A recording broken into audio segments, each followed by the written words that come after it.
Peter Pan by James M. Barrie. Produced and narrated by Paul Skinner.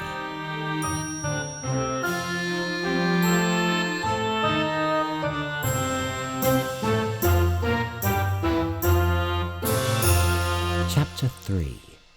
Come away, come away. For a moment after Mr. and Mrs. Darling left the house, the night lights by the beds of the three children continued to burn clearly. They were awfully nice little night lights, and one cannot help wishing that they could have kept awake to see Peter. But Wendy's light blinked and gave such a yawn that the other two yawned also, and before they could close their mouths, all three went out.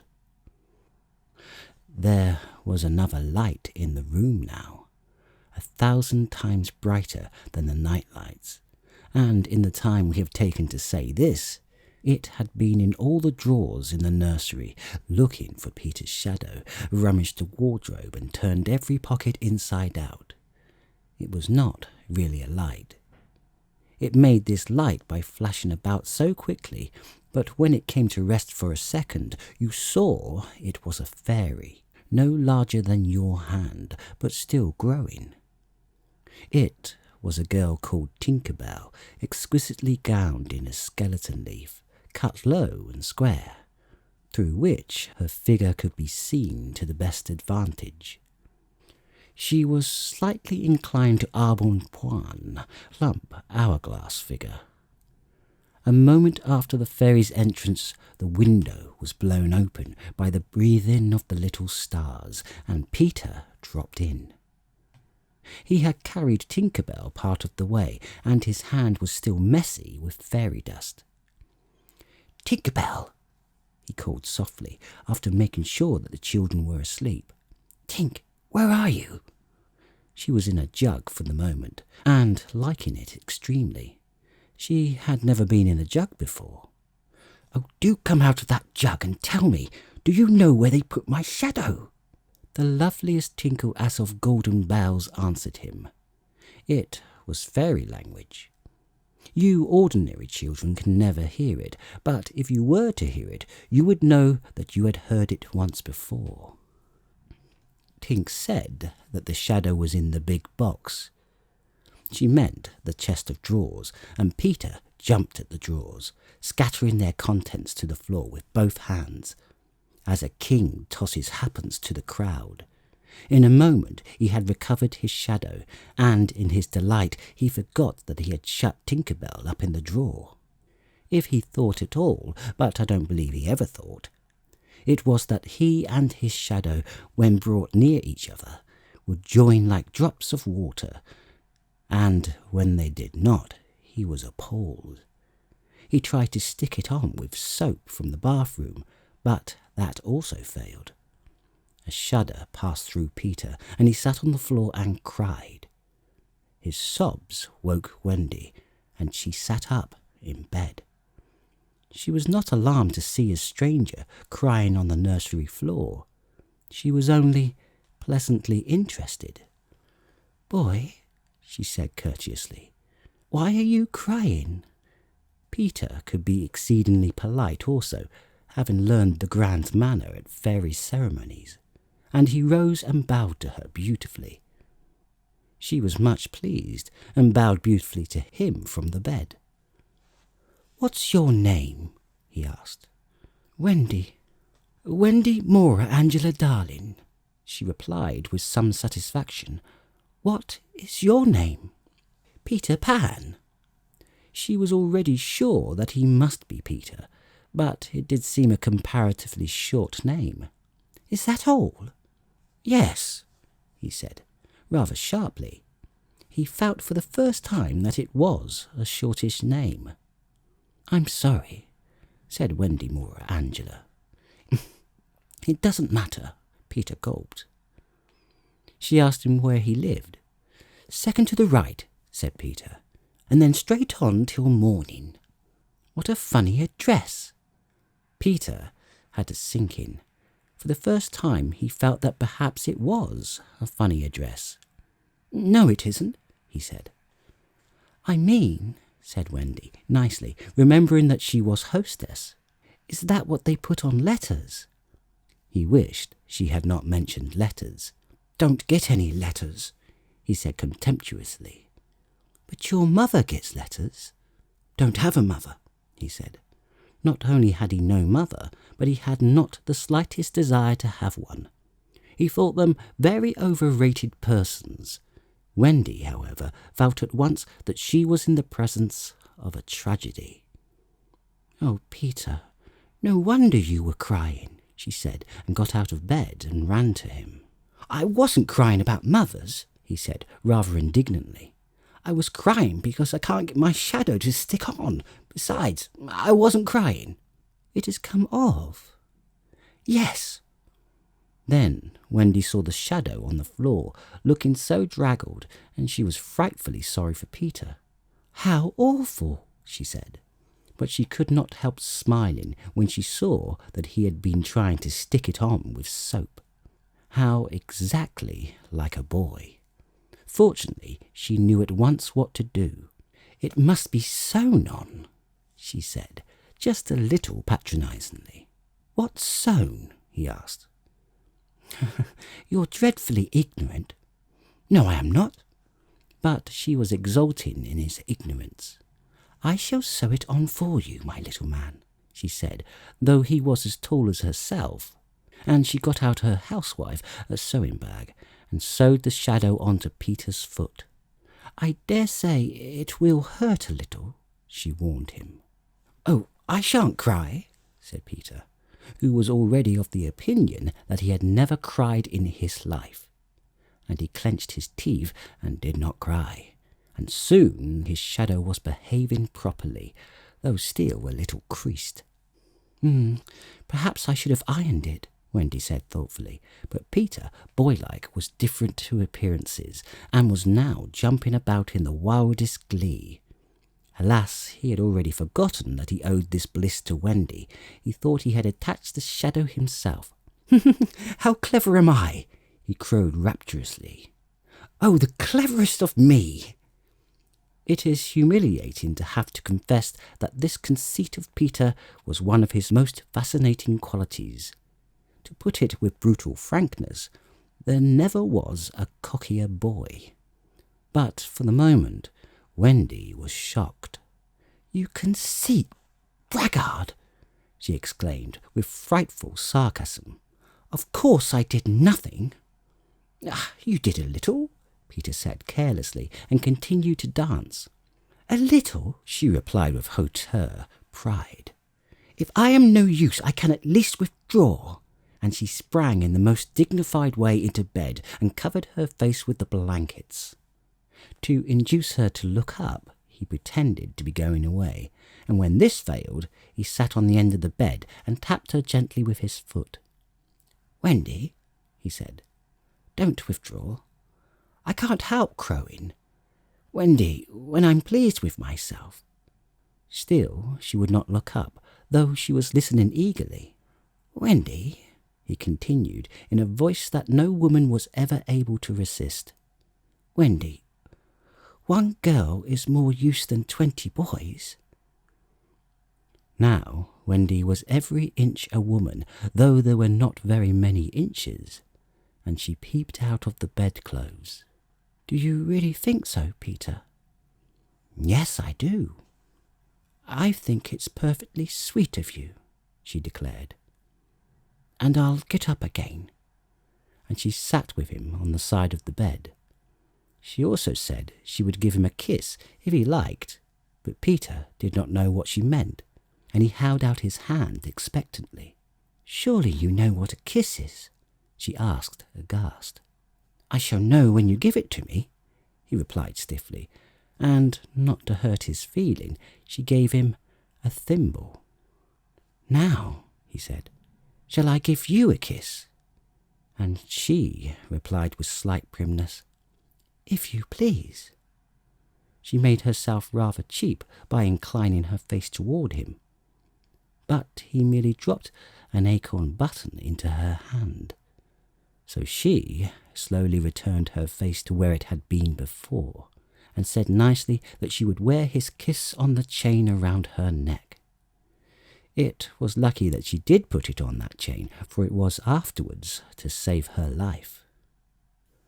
When people in our set are introduced, it is customary for them to ask each other's age, and so Wendy, who always liked to do the correct thing, asked Peter how old he was. It was not really a happy question to ask him. It was like an examination paper that asks grammar, when what you want to be asked is Kings of England. "I don't know," he replied uneasily, "but I am quite young." He really knew nothing about it. He had merely suspicions. But he said at venture, "Wendy, I ran away the day I was born." Wendy was quite surprised, but interested, and she indicated in the charming drawing-room manner, by a touch on her nightgown, that he could sit nearer her. "It was because I heard father and mother," he exclaimed in a low voice, "talking about what I was to be when I became a man." He was extraordinarily agitated now. "But I don't ever want to be a man," he said with passion. "I want always to be a little boy and have fun. So I ran away to Kensington Gardens and lived a long, long time among the fairies." She gave him a look of the most intense admiration, and he thought it was because he had run away, but it was really because he knew fairies. Wendy had lived such a home life that to know fairies struck her as quite delightful. She poured out questions about them, to his surprise, for they were rather a nuisance to him, getting in his way and so on, and indeed he sometimes had to give them a hiding. Still, he liked them on the whole, and he told her about the beginning of fairies. "You see, Wendy, when the first baby laughed for the first time, its laugh broke into 1,000 pieces, and they all went skipping about. And that was the beginning of fairies." Tedious talk, this, but being a stay-at-home, she liked it. "And so on," he went on good-naturedly. "There ought to be one fairy for every boy and girl." "Ought to be, isn't there?" "No. You see, children know such a lot now.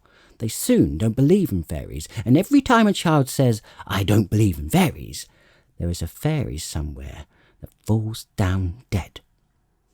Really, he thought they had now talked enough about fairies, and it struck him that Tinker Bell was keeping very quiet.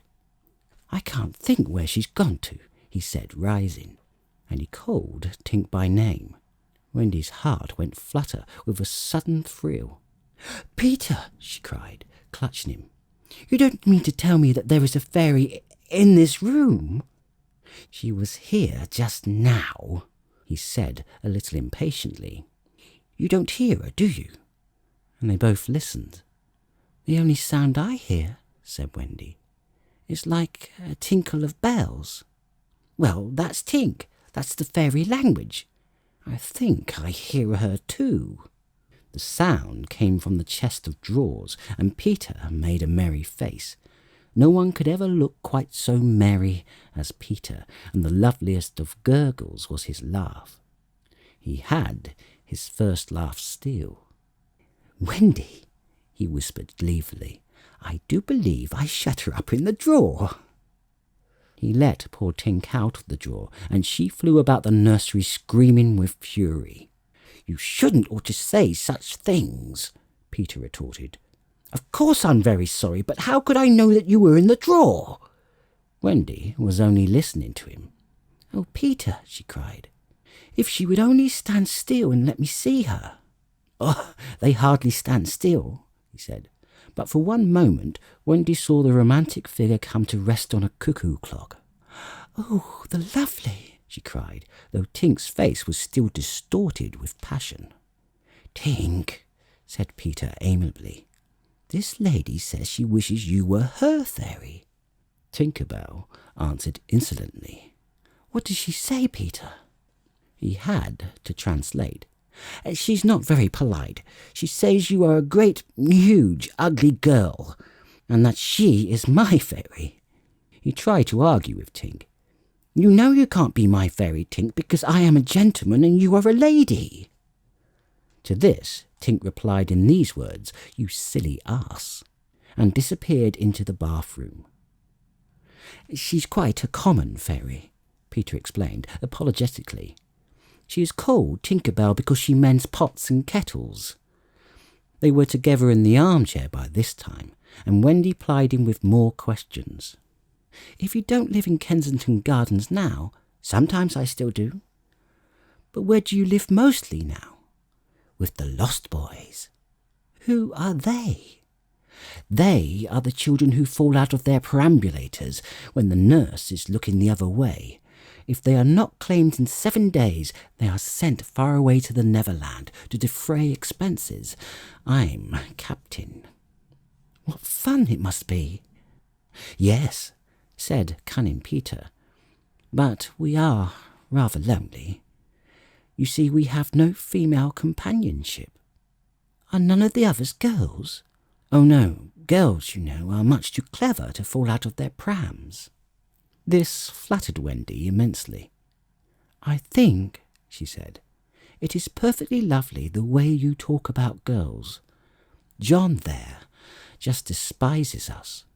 For reply, Peter rose and kicked John out of bed, blankets and all, one kick. This seemed to Wendy rather forward for a first meeting, and she told him with spirit that he was not captain in her house. However, John continued to sleep so placidly on the floor that she allowed him to remain there. "And I know you meant to be kind," she said, relenting, "so you may give me a kiss."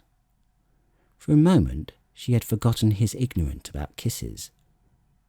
"I thought you would want it back," he said a little bitterly, and offered to return to her the thimble. "Oh dear," said the nice Wendy. "I don't mean a kiss, I mean a thimble." "What's that?" "It's like this." She kissed him. "Funny," he said gravely.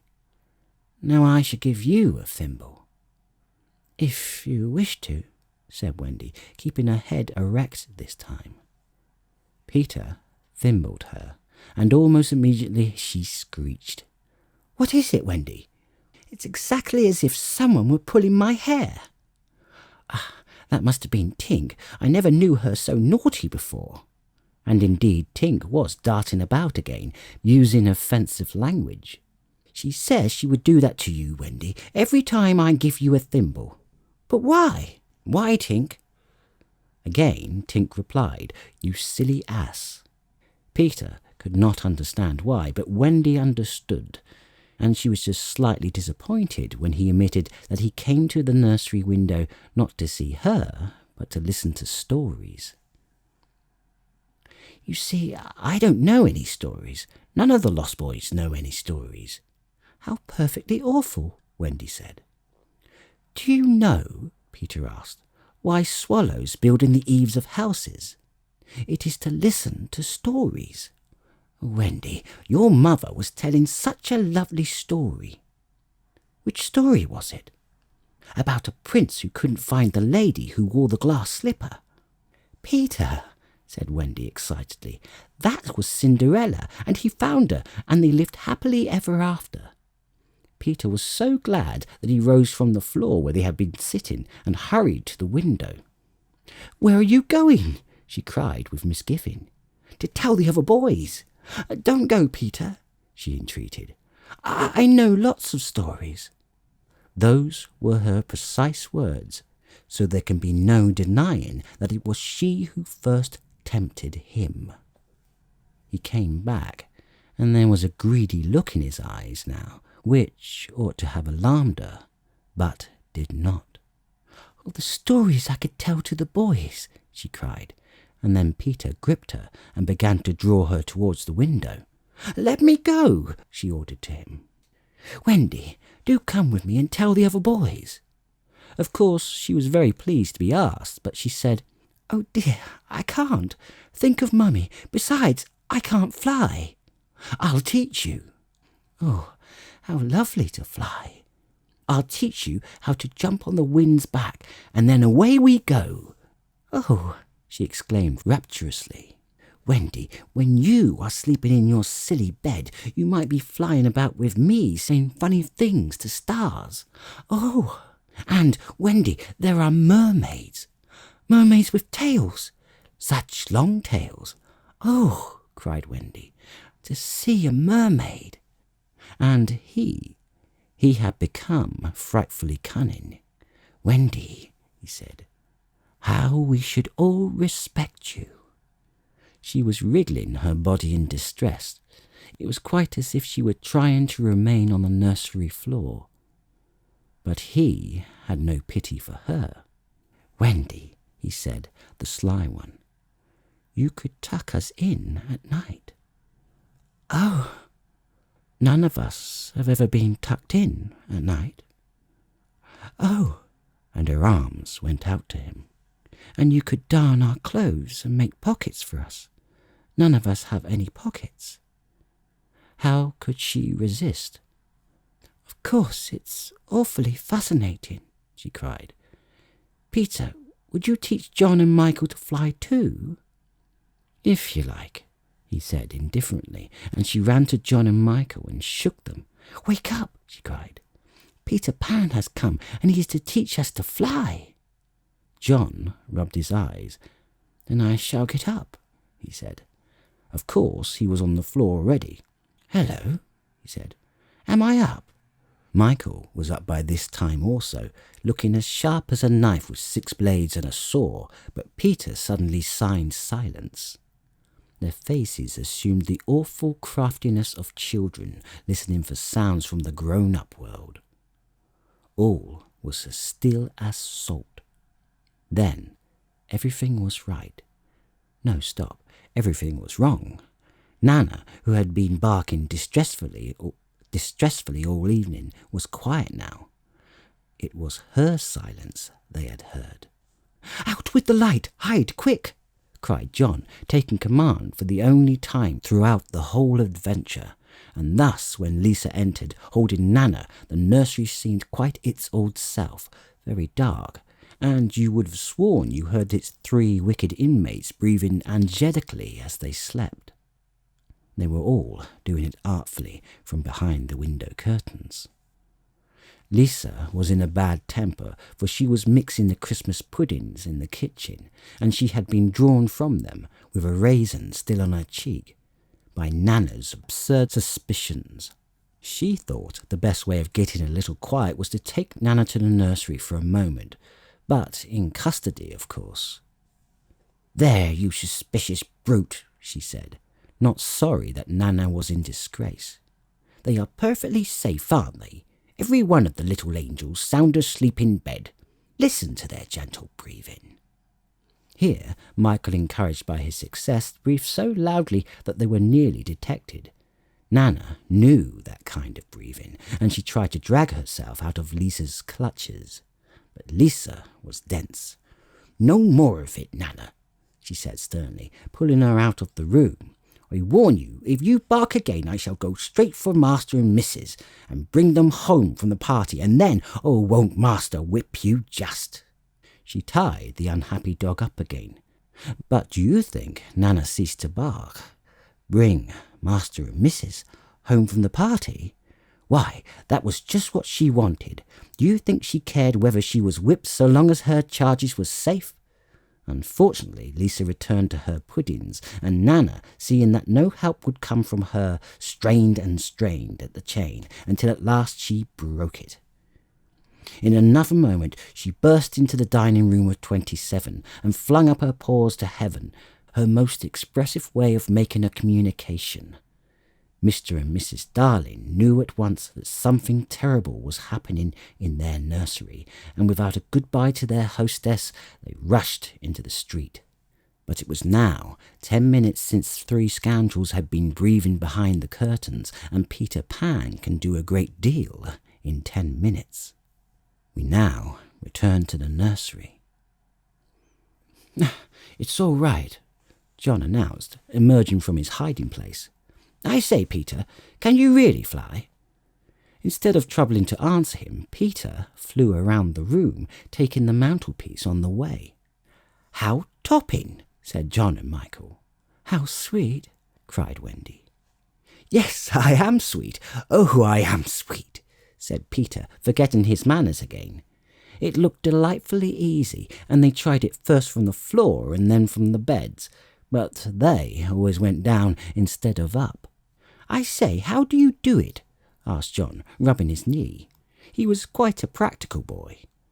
"You just think lovely thoughts," Peter exclaimed, "and they lift you up into the air." He showed them again. "You're so nippy at it," John said. "Couldn't you do it very slowly once?" Peter did, both slowly and quickly. "I've got it now, Wendy," John cried, but soon he found he had not. Not one of them could fly an inch, though even Michael was in words of 2 syllables, and Peter did not know A from Z. Of course, Peter had been trifling with them, for no one can fly unless the fairy dust has been blown upon him. Fortunately, as we have mentioned, one of his hands was messy with it, and so he blew some on each of them, with the most superb results. "Now just wiggle your shoulders this way," he said, "and let go." They were all on their beds, and gallant Michael let go first.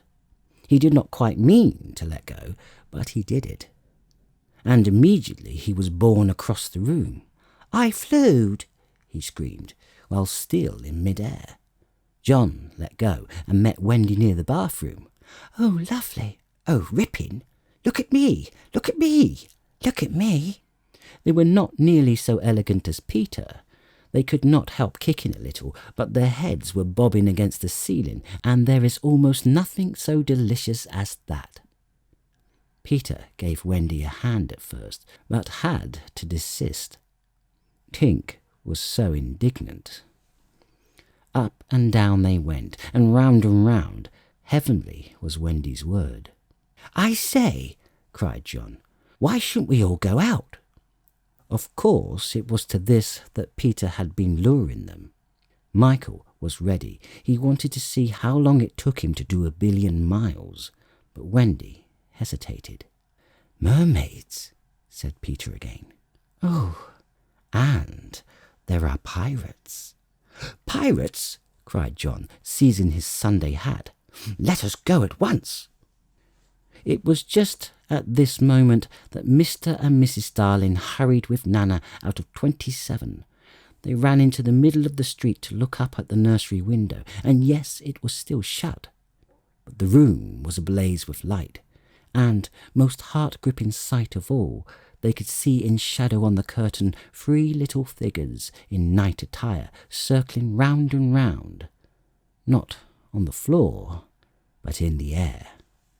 Not 3 figures, 4. In a tremble, they opened the street door. Mr. Darling would have rushed upstairs, but Mrs. Darling signed him to go softly.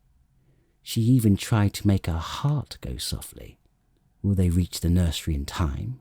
If so, how delightful for them, and we shall all breathe a sigh of relief. But there will be no story. On the other hand, if they are not in time, I solemnly promise that it will all come right in the end. They would have reached the nursery in time had it not been that the little stars were watching them. Once again, the stars blew the window open, and that smallest star of all cried out, "Cave, Peter!" Then Peter knew that there was not a moment to lose. "Come!" he cried, imperiously, and soared out at once into the night, followed by John, Michael, and Wendy. Mr. and Mrs. Darling and Nana rushed into the nursery too late. The birds were flown.